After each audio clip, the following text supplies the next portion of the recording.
In a world of loud gangsters and flashy killers, he was the whisper in the corner that made presidents nervous and dictators fall.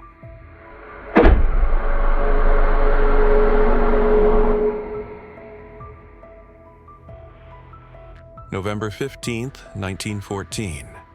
Tampa, Florida.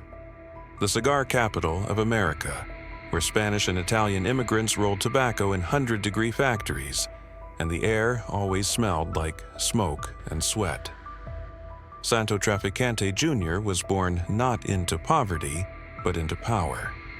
His father, Santo Trafficante Sr., was already a made man, already building what would become one of the most powerful mob families in the South. Young Santo grew up watching his father operate, how he spoke softly but everyone listened, how he solved problems without raising his voice, how he built an empire through intelligence rather than violence. While other mob kids had to claw their way up from the streets, Santo was born on third base. But he didn't waste the advantage. He studied, learned, absorbed every lesson his father taught. Tampa in the 1920s was a gold mine. Prohibition had turned alcohol into liquid money, and Florida's coastline made it perfect for smuggling rum from Cuba and the Caribbean. Santo Sr. controlled the ports, the distribution networks, the political machinery. And young Santo, even as a teenager, was already working in the family business. Not doing grunt work, but learning strategy, building relationships, understanding the bigger picture. By the time Santo Jr. was 20, he was fluent in Spanish and Italian, comfortable moving between cultures, skilled at diplomacy and negotiation. He wasn't just another mobster's son coasting on his father's name. He was being groomed for succession, prepared to inherit an empire. And unlike so many sons of powerful men who destroyed what their fathers built, Santo Jr. would take his inheritance and expand it beyond anything his father could have imagined. In the 1940s and 50s, Cuba was heaven for the American Mafia. Havana glittered with casinos, nightclubs, hotels, all of them controlled or influenced by American mobsters. The Cuban government under Fulgencio Batista was corrupt, cooperative, happy to let American gangsters operate as long as the bribes kept flowing. Santo Trafficante Jr., working alongside his father, became the Mafia's primary operator in Cuba. He managed the San Souci Casino, invested in hotels, controlled gambling operations across Havana. He built relationships with Cuban officials, with other mob families, with businessmen and entertainers who flocked to the island paradise. Cuba wasn't just profitable, it was a strategic base. Only 90 miles from Florida, it was perfect for smuggling operations, for hiding from American law enforcement, for conducting business away from FBI surveillance. Santo spent months at a time in Havana, living like royalty, making connections that would serve him for decades. He also built relationships with other mobsters operating in Cuba. Meyer Lansky, the financial genius of the mob. Carlos Marcello, the boss of New Orleans. Sam Giancana from Chicago.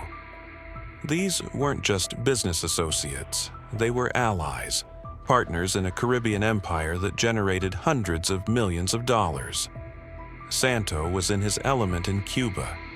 He spoke the language, understood the culture, navigated the politics. While other American mobsters were tourists in Havana, Santo was a resident, accepted, respected, powerful. He built a network that extended from Tampa to Havana to Miami, controlling the flow of gambling, smuggling, and eventually narcotics. But paradise doesn't last. And when it fell hard. In 1954, Santo Trafficante Sr. died of natural causes at age 68. He had built the Tampa family into one of the most stable, profitable operations in the American Mafia. Now, it fell to his son to continue the legacy. Santo Jr., at 40 years old, became the official boss of the Tampa crime family. There was no power struggle, no violence, no dispute. The transition was smooth, approved by the commission, accepted by everyone. Santo had been groomed for this his entire life, and he was ready. But Santo didn't just maintain what his father built, he expanded it. He strengthened connections with the New York families, particularly the Genovese and Gambino families. He solidified control over Florida, extending his influence from Tampa to Miami to the Keys. He deepened his operations in Cuba, making Havana his second home. Under Santo's leadership, the Tampa family became a powerhouse. They controlled Bolita, an Italian lottery popular in Tampa's immigrant communities, gambling operations, labor unions, the cigar industry, and increasingly, narcotics trafficking. The stuff was flowing in from Cuba and South America, and Santo's organization was perfectly positioned to distribute it across the southeastern United States. But Santo's real genius was in how he operated. Like his father, he was quiet, careful, diplomatic. He avoided unnecessary violence, maintained good relationships with law enforcement through careful bribes and political connections, and never drew more attention than necessary. He was a businessman who happened to be a mobster, not a mobster pretending to be a businessman. November 14th, 1957. Appalachian, New York. Santo Trafficante Jr. was one of the mobsters who attended the infamous Appalachian meeting, the gathering of mafia bosses that was raided by state police and exposed the national structure of organized crime. When the cops showed up, Santo was among those who fled into the woods, abandoning their expensive cars, ruining their suits, scrambling through the forest like common criminals. He was caught, detained, questioned, and eventually released. But the damage was done. The Appalachian meeting put Santo's name in newspapers, in FBI files, in congressional hearings. He was identified as the boss of Tampa, a major figure in the American Mafia. The invisibility he had carefully maintained was shattered. But Santo, like Russell Bufalino and the other bosses caught at Appalachian, adapted. He became even more careful, even more strategic about his operations. If he couldn't be invisible, he would be untouchable, operating through layers of legitimate businesses and carefully insulated from direct criminal activity.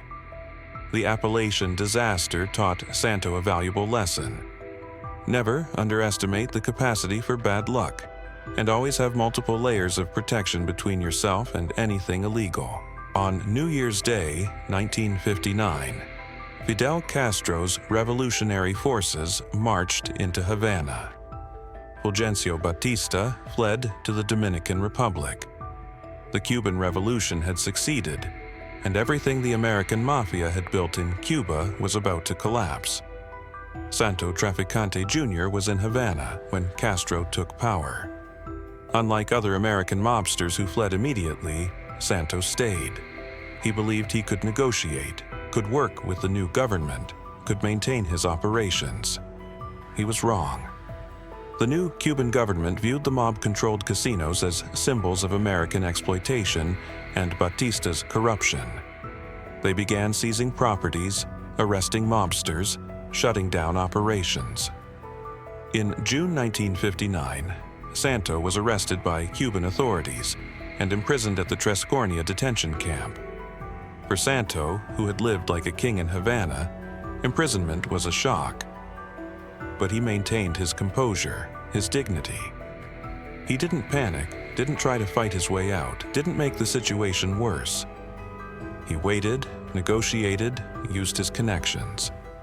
After several months, Santo was released. Possibly through bribes, possibly through diplomatic pressure, the exact circumstances remain unclear. He left Cuba in 1959, returning to Florida. He had lost millions in seized properties and frozen assets. The Caribbean empire he had helped build was gone. But Santo didn't waste time mourning.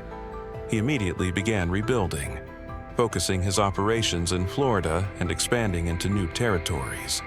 The loss of Cuba was devastating, but Santo understood that successful criminals adapt or die. In 1960, the CIA had a problem: Fidel Castro. The communist dictator 90 miles from Florida was a threat to American interests, and the agency wanted him gone. But they couldn't do it themselves, not officially. They needed someone with connections in Cuba, someone who could operate in the shadows, someone who wanted Castro dead as much as they did. They came to Santo Trafficante Jr. The CIA's proposal was simple: work with us to assassinate Castro, and we'll help you get your Cuban operations back once he's gone. Santo agreed, not because he trusted the CIA, but because killing Castro served his interests. Santo became part of a bizarre conspiracy that included CIA operatives, Cuban exiles, and mobsters like Sam Giancana and Johnny Roselli.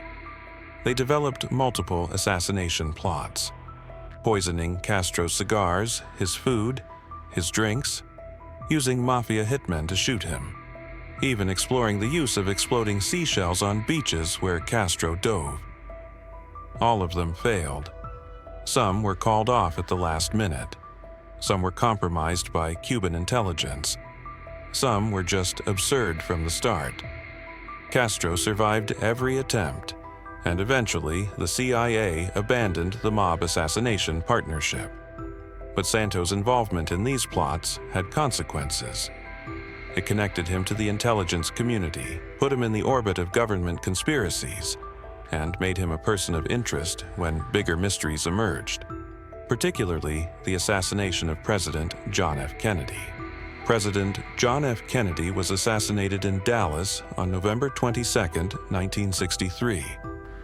Almost immediately, conspiracy theories began to circulate, and many of them pointed to the Mafia as having a role in the assassination. The theory went like this: Kennedy's administration, particularly Attorney General Robert Kennedy, had aggressively prosecuted organized crime. The Bay of Pigs failure had ended any hope of reclaiming Cuba. The Mafia had motive, means, and opportunity.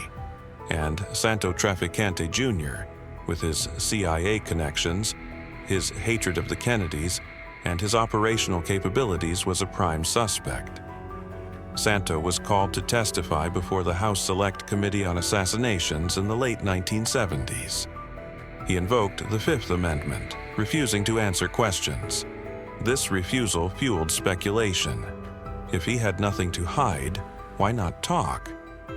The truth is, no credible evidence has ever emerged connecting Santo Trafficante to Kennedy's assassination.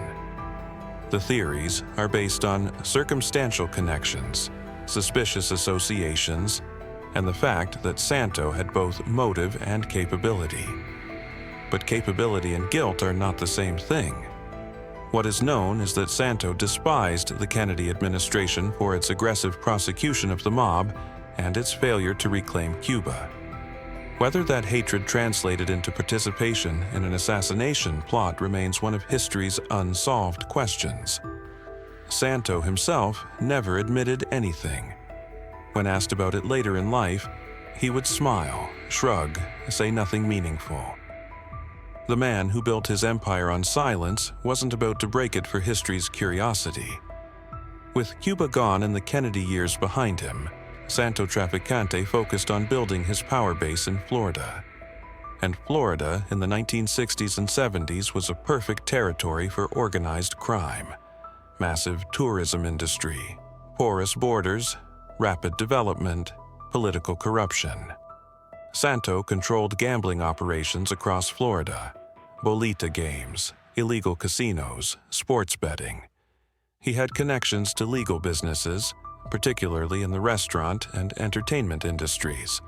He controlled labor unions, influenced politicians, and maintained relationships with law enforcement through strategic bribes. But Santo's real money came from narcotics. While some old-school bosses like Angelo Bruno refused to allow drug trafficking, Santo was pragmatic. The stuff was coming into Florida from South America and the Caribbean, and the profits were astronomical. Santo's organization became a major player in cocaine trafficking, moving powder through Florida and distributing it across the southeastern United States. This decision, to embrace narcotics despite the risks, made Santo enormously wealthy, but also put him in the crosshairs of federal law enforcement. Drug cases came with severe sentences, and the DEA was far more aggressive than the FBI had ever been about gambling and loan sharking. Santo was careful, operating through layers of insulation, using intermediaries and cutouts. But the risk was always there, the danger of one weak link bringing down the entire operation.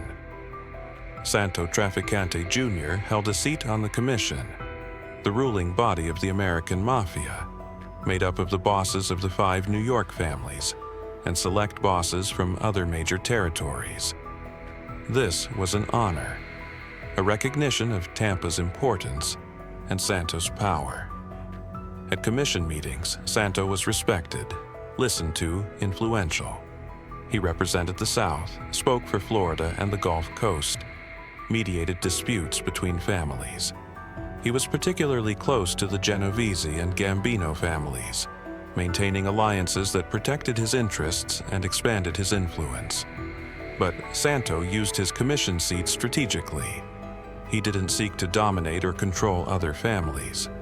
He focused on protecting his territory, ensuring Tampa's independence, and building profitable partnerships. This diplomatic approach served him well. He avoided the wars that destroyed other families, maintained stability in his own organization, and died in his bed rather than in the street. Santo Trafficante Jr.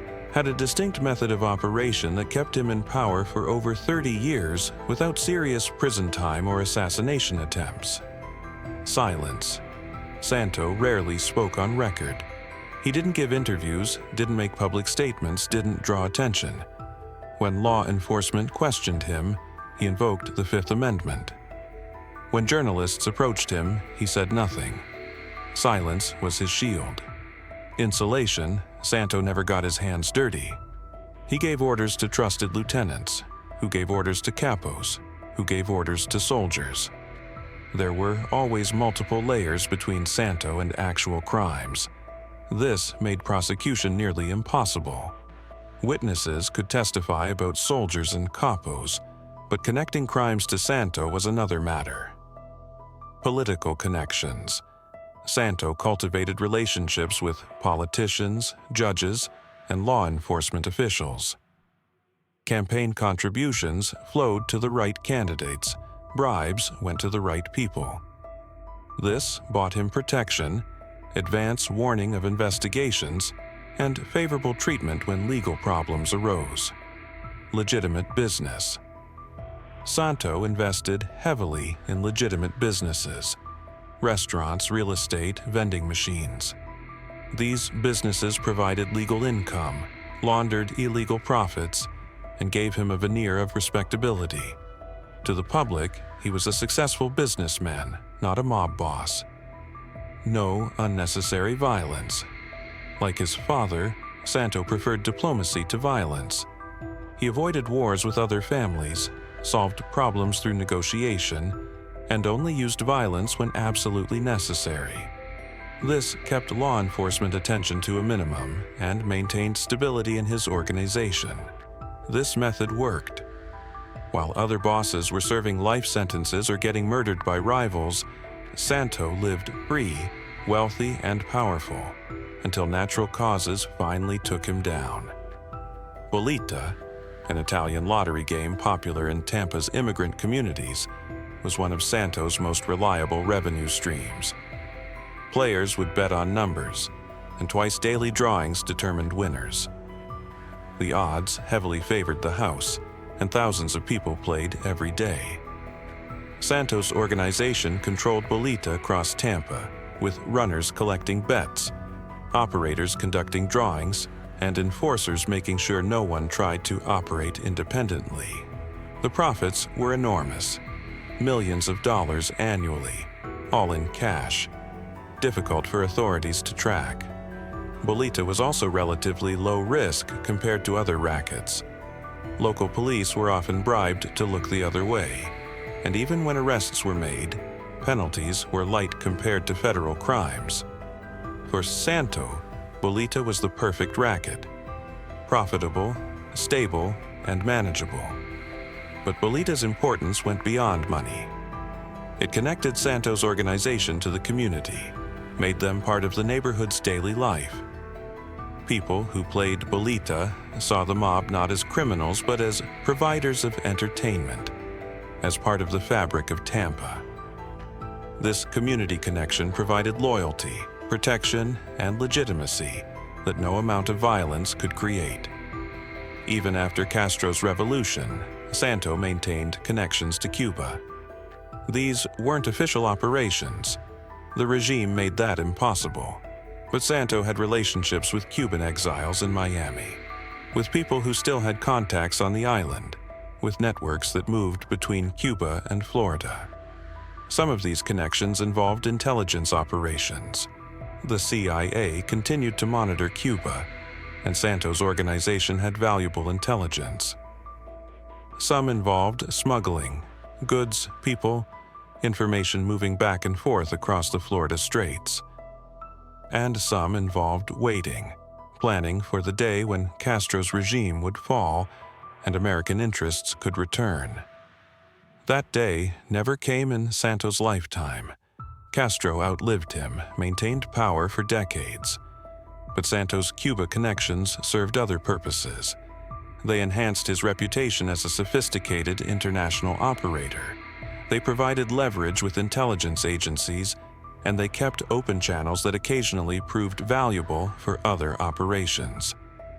Cuba was Santo's white whale, the paradise lost, the empire that got away, the fortune he never recovered. He never stopped thinking about it, never stopped planning for a possible return. It was the one failure that haunted him, the one wound that never healed. The 1970s brought new challenges for Santo Trafficante. The DEA was formed in 1973, combining multiple agencies into a powerful federal force focused on narcotics. RICO laws gave prosecutors new tools to take down entire criminal organizations. And informants, rats, were becoming more common as mobsters facing serious sentences chose cooperation over loyalty. Santo adapted, becoming even more careful. He reduced his direct involvement in operations, relied more on trusted lieutenants, created more layers of insulation. He diversified his operations, moving more money into legitimate businesses, reducing dependence on any single criminal racket. But the pressure was constant. Federal investigations targeted his organization. Wiretaps recorded conversations. Surveillance teams followed his associates. The DEA wanted to take down a major trafficking operation, and Santo's organization was a prime target. Through it all, Santo maintained his silence, his discipline, his careful method. He was indicted several times, but never convicted of anything serious. Witnesses recanted, evidence disappeared, cases fell apart. Whether through legal maneuvering, intimidation, or corruption, Santo managed to avoid the prison sentences that destroyed other bosses. In 1978, Santo Trafficante was called to testify before the House Select Committee on Assassinations, which was investigating the murders of President Kennedy and Martin Luther King Jr. The committee wanted to know about Santo's connections to the CIA, his possible role in Kennedy's assassination, his relationships with other mobsters who were suspected conspirators. Santo appeared, dressed immaculately, calm and composed. To every significant question, he invoked the Fifth Amendment, his constitutional right not to incriminate himself. Over and over, on the advice of counsel, I respectfully declined to answer on the grounds that it may tend to incriminate me. The committee members were frustrated. The media called him uncooperative.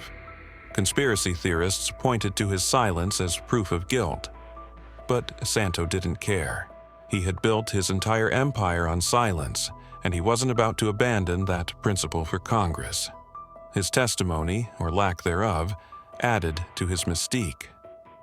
He was the mobster connected to CIA assassination plots, to Kennedy's murder, to decades of organized crime. Yet he sat calmly in front of Congress and said nothing. It was both frustrating and impressive, a master class in how to face government scrutiny without breaking. Despite his criminal empire, Santo Trafficante maintained a relatively stable family life. He married Josephine Marchesi in 1940, and they remained together until his death. They had 2 daughters, and Santo was by most accounts a devoted father who tried to keep his family separate from his business. Santo lived modestly compared to many mobsters. A nice house in Tampa, comfortable but not ostentatious. He didn't drive flashy cars, didn't wear excessive jewelry, didn't flaunt his wealth. This was both strategic, avoiding attention, and cultural, reflecting his father's influence and traditional values. His daughters were raised away from the life, encouraged to pursue legitimate careers. Santo didn't want them involved in organized crime, didn't want them to suffer the consequences of his choices. This separation between family and business was typical of many old-school mobsters who saw their criminal activities as a means to provide for their families, not as a legacy to pass down. But Santo's family life wasn't without tragedy. His younger brother, Henry Trafficante, was murdered in 1954 in what was suspected to be a mob hit. The murder was never solved, and Santo never publicly discussed it. But those close to him knew that it haunted him, a reminder that even bosses couldn't protect everyone they loved. As the 1970s progressed, a new narcotics threat emerged: methamphetamine, or crystal.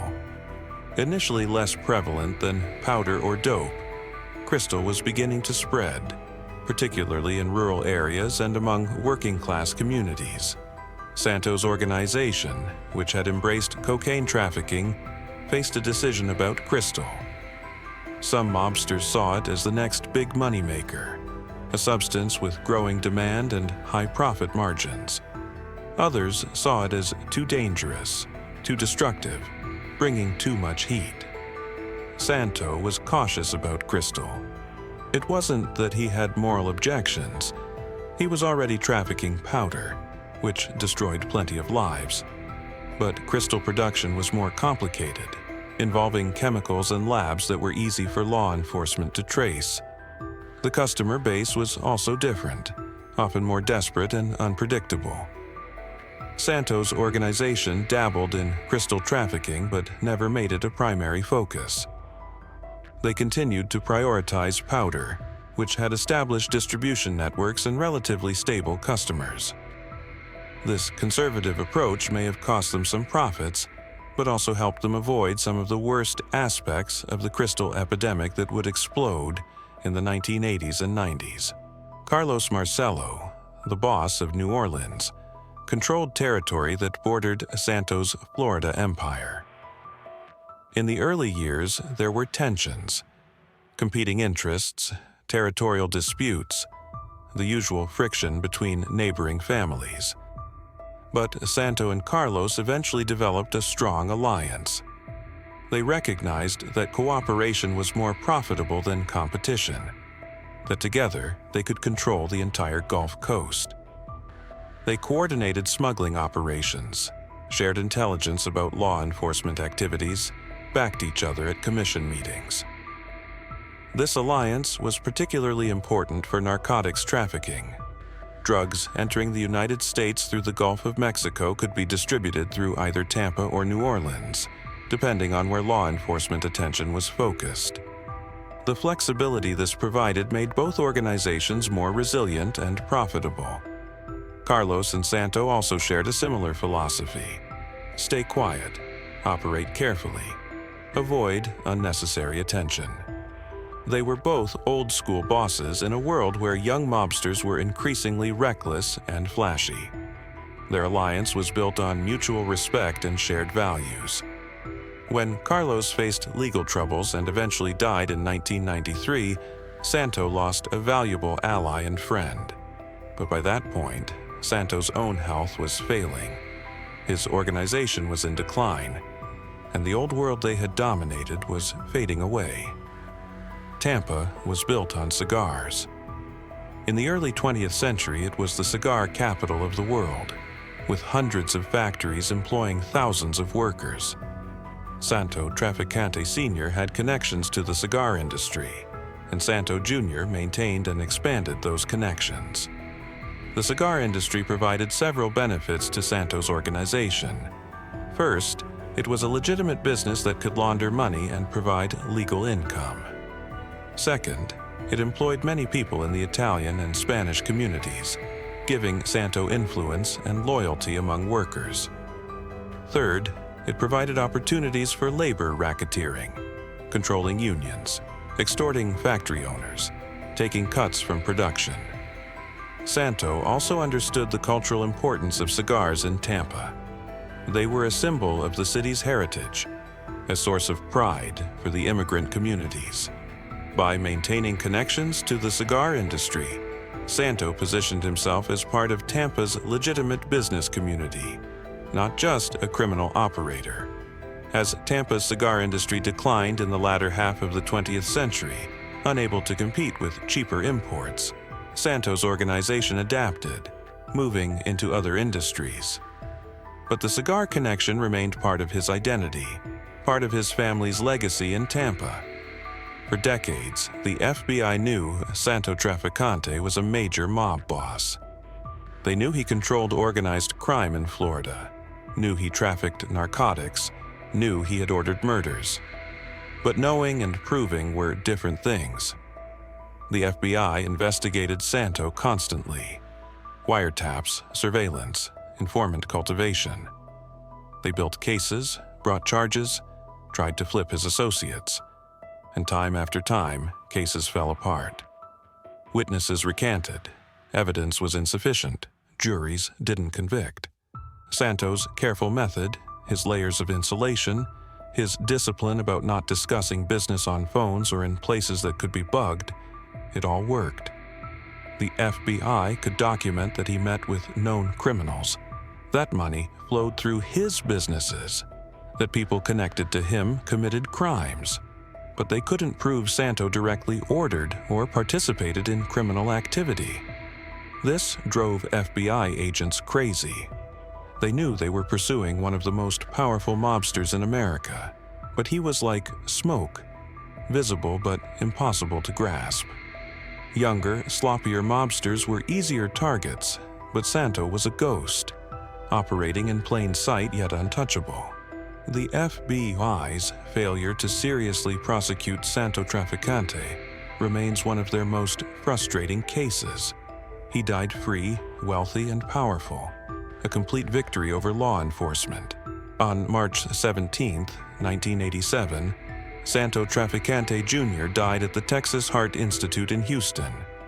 He was 72 years old. The cause of death was listed as complications from heart surgery. His body, worn down by decades of stress and cigars, finally gave out. His death was relatively quiet, making local news in Tampa and Florida but not generating the national attention that accompanied the deaths of New York bosses.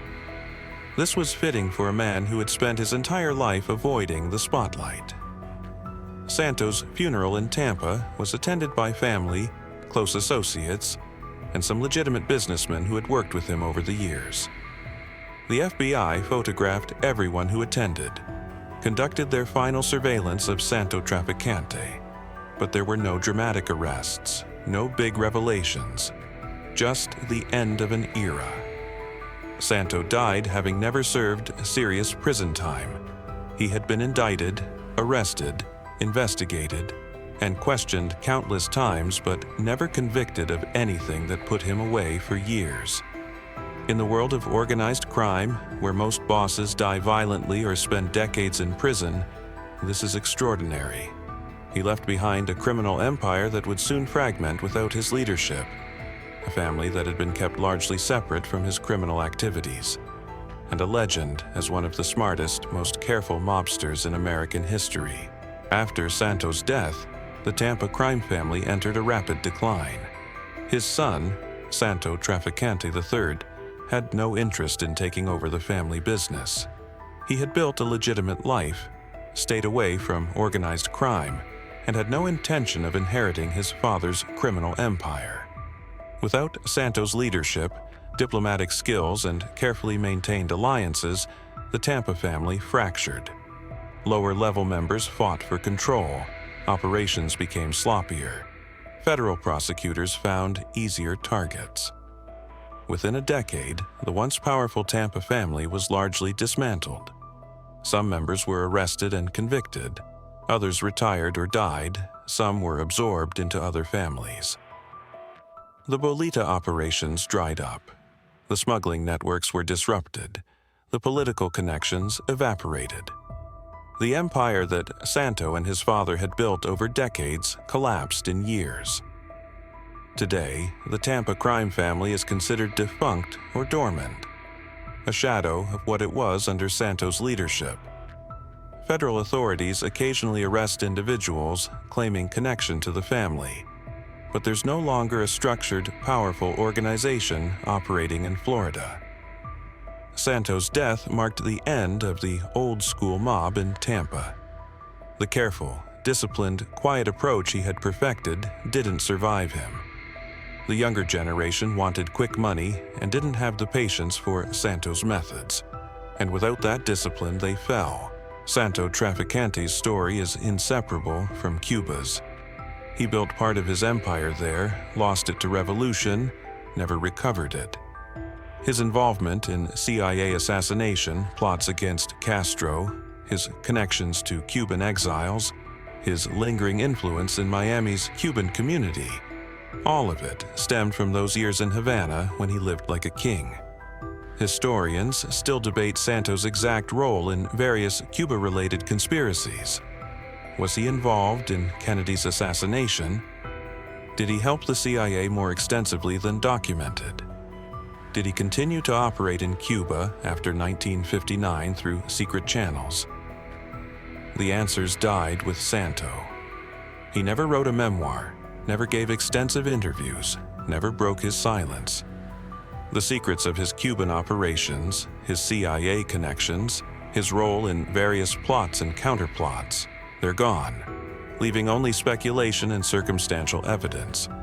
But what's undeniable is that Santo Trafficante understood Cuba better than almost any other American mobster.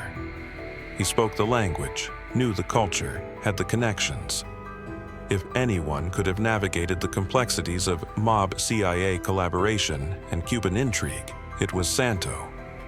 That he failed, that Castro survived, that Cuba remained closed to American business, that the mob's Caribbean paradise was never recovered, is history's verdict. But Santo's attempt to build and maintain that empire remains one of the most fascinating chapters in mob history. Santo Trafficante Jr.'s greatest legacy is proving that silence was the ultimate weapon. In a world where mobsters wrote books, gave interviews, testified against each other, Santo said nothing. He took his secrets to the grave and left nothing behind but questions. He proved that a smart mobster didn't need to be in New York to be powerful, that you could control a regional family and still have national influence, that the quiet man in the corner was often more dangerous than the loud one at the head of the table. He showed that embracing narcotics trafficking, despite the risks, could generate enormous wealth, though at the cost of increased law enforcement attention and harsher sentences when caught. His decision to deal in powder while others stayed with traditional rackets made him richer, but also made his organization more vulnerable. Most importantly, Santo proved that discipline, patience, and careful planning could keep you alive and free in a business where most men died young or died in prison. He lived 72 years, ran his family for over 30, and died in a hospital bed, not in the street or in a cell. For younger mobsters looking at Santo's life, the lesson is clear. If you're going to be a criminal, be a smart one. Stay quiet, stay careful, and understand that the goal isn't glory, it's survival. Some men built empires with bullets, some with fear, some with flash. Santo Trafficante built his with whispers, in Havana nights and Tampa streets, in CIA meetings and commission votes, in calculated silence that turned federal cases into dust and conspiracy theories into history's mysteries. He was the ghost in the sunshine, the shadow in paradise, the mobster who understood that the quietest man in the room was the one nobody could catch. He ruled the South without raising his voice. And when he died, he took every secret with him.